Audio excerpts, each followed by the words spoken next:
So the total cost of owning a GX470 is, I'm not gonna tell you quite yet because I want to break it down. Before that, let's roll the intro.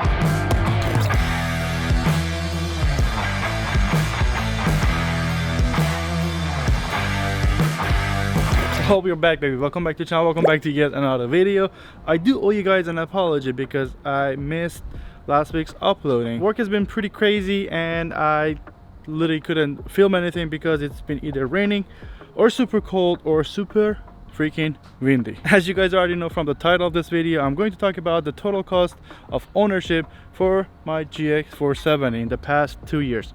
Almost 2 years. It's a year and then like 9 months. To start with, I paid $12,500 for this car, which included tax, title, and registration. And ever since I have bought the car a year and 9-10 months ago, I haven't had, knock on the wood, major breakdowns, and all I have done has been maintenance and little cosmetic things here and there, like my wheels and tires, or retrofitting these LED off-road lights as my fog lights, which I'm gonna go over how much I spent and how much they cost me in a second. And everything that I'm going to talk about in this video that I added to the car has their own videos, so make sure to check them out if you want it from the links in the description or when the banner pops on that corner. For wheels and tires, I went with Procom 97s, the Series 97. These are Steelies, and I wrapped them around with a Nito AT Terra Grappler G2. It's pretty a long name, but I memorized it. These are 265s, 70 R17s, 31.8 inches, and the total cost of wheels and tires, including the mount,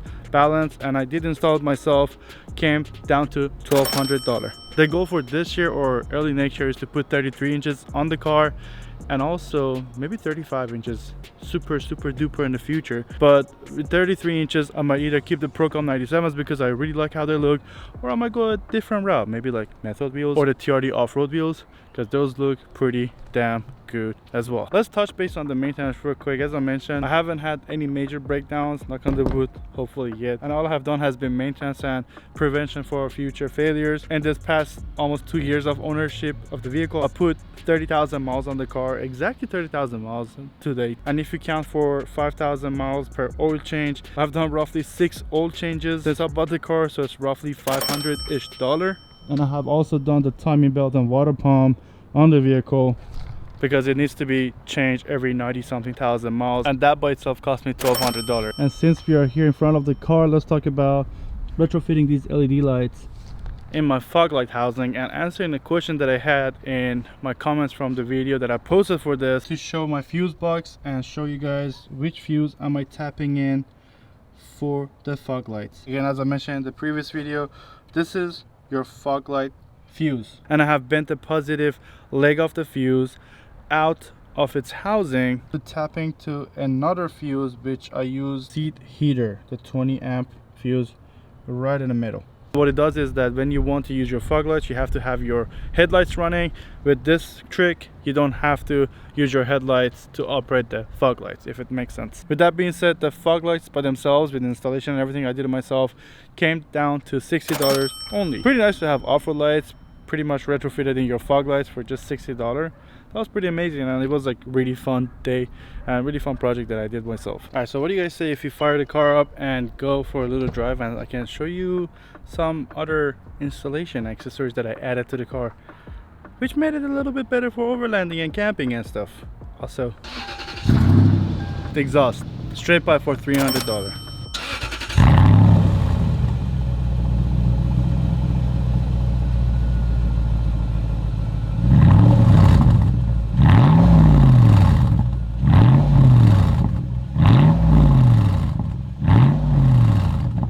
Not gonna lie, sounds pretty damn amazing. Really happy for this thing. Stupid, I know, but sounds pretty good. I'd actually use this time to go to one of my friends' new shop, Stack Auto House. I've been trying to go ever since they opened a few weeks ago, and I think today is the best day to go and check it out. Again, the exhaust has been such a good addition to the car, and like how it feels to drive this vehicle. Even though it's a family car, having a exhaust note, a more pronounced exhaust note, actually does make a difference. While driving, I just remembered another mod that I did last year after my factory airbags gave out. I did the conversion from airbag to the coil springs, and it cost me around $200. just for the parts, because I use my friend's garage. Harold, and shout out to you for letting me use the lift and the garage last year, and it cost me nothing to install it. That's pretty good, isn't it? Well, I just made it. I really thought it was at least 20 minutes drive, but it's basically 8 minutes from my house. Awesome. Let's go inside and talk to EJ. What's up, man?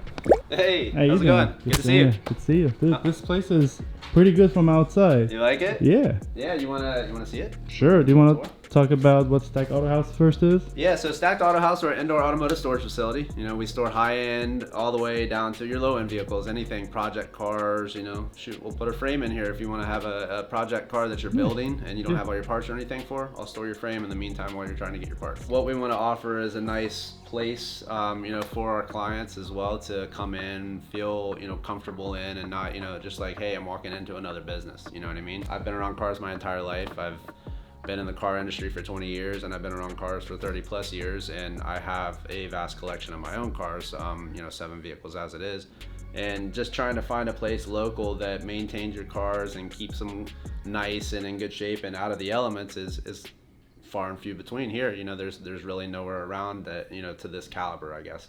So, you know, I found the building, and here we are, Stacked Auto House. That's amazing, yeah. So when you would walk in, this would be the lobby. You know, you come in, greet the receptionist when you come in, and, you know, tell them you're here to either check your vehicle in, you'd like to see the place, figure out, you know, what it's about, or, you know, check your vehicle out, and then we'll go and get your car. Office is here, still in the process of getting set up. Hallway corridor, bathrooms. This would be our lounge area, so this will be open to our members that, you know, select the level of membership that allows lounge access. We're gonna have a big TV on the wall, fireplace, nice custom poker table. We'll have a nice couch here, some bar stools around the bar area, another TV there on the wall. We have a chess table over here, and then we're gonna have a massage chair kind of right here just to kind of hang out, watch TV, relax, work from home, do whatever you need to do. The car vaults. So we have some of our clients' vehicles hidden away so that we do not show them on video, do not show photos, what have you, things like that. And then we have some clients that don't care about their vehicles being on, you know, camera and in photos and such. So this is the main level of where every car is going to be. And then we have our private sector that's going to be all the way down on the other side that will be blocked off by a big curtain. But that's essentially it. It's kind of hard to get a feel for how the area is. I think the echo does it. On camera, right? Yeah. I'll turn the lights on though so you can see all that real quick too. Wow, I was just telling EJ that this space is so big that camera doesn't do good justice on it. This is one of the spaces here. Let me turn around. There's another one on the other side, which I'm going to show you again. Go in the middle of it, turn around. This is amazing. I've been talking to EJ about this business for the past 2-3 years, and seeing him finally getting it and doing it is just absolutely amazing. And we are now on the other side of the building. This space is humongous. I cannot wait for EJ to have all the space filled up with all the cars that will come in here hopefully soon. And when that happens, I'll make sure to come back here and show you guys how the space looks as well. Thanks again for the tour. No problem, man. Congrats on the space. By. Of course, Thank man. you. Thank you. We'll Come see you by soon. anytime. Definitely. Stacked Auto House. This is so amazing, EJ. Again, congrats to you for opening up the business you've been talking for the past 2-3 years. Thank you so much for giving us a little tour of the space right now. If you guys want to follow EJ and Stacked Auto House, links to his Instagram down in the description, or if you want to like store your car here in Stacked Auto House, again, go through the link in the description or let me know in the comment section down below. I'll make sure to link you up with EJ. But now back to our regular programming. One of the things I wanted to bring up and mention in this video has been basically the cost of running the vehicle, specifically putting gas in it every single week. Yes, every single week. The gas prices have been fluctuating pretty much up and down since last year, since the time I bought the car. And let's say I put $50 a week and 2 years of ownership, almost 2 years of ownership. I think if I do the mathematics, which I did a few minutes ago, brings it up to $4,000 total. $4,000 just for gas to operate this vehicle. Well, I just made it home, and I just kept the last 2 items, which are the best 2 items that I did to the car, for last. The next item is this bed platform that me and my dad built a few months ago, which I've used to camp in for at least 4 times. Videos are in the description. It was such a fun project with my dad, and it's been pretty comfortable with the mattress that I have. Total cost with the material, the carpet, fasteners and everything came down to $250. Also, let's leave that for next video, giving you spoilers. And the last item and last thing that I spent money on for this car has been the rooftop tent, which of course I don't have on the car right now. It is sitting in his house, which is my office, but I paid $400 for that as well. And I think with mentioning the rooftop tent, those are all the items that I have installed in the car to date.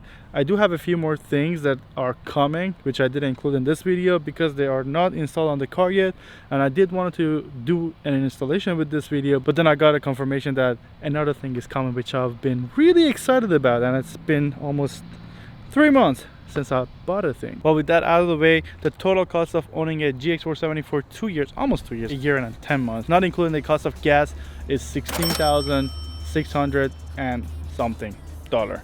With gas, it's $20,600 something dollar. $20,000 for owning this GX470 for the past 2 years. Am I crazy for picking up a GX470, which I knew was gonna be a gas guzzler? I believe I made the right choice because I love this car and I love all the places that it has taken me. Again, I hope you guys enjoyed this short video. If you did, make sure to smash that like button, also subscribe if you haven't already. Don't forget to ask your questions in the comment section down below. Big shout out to EJ for showing us his space, and make sure to follow him on Instagram as well in the link in the description. And with that all being said, as always stay amazing, and see you guys in the next one. Peace.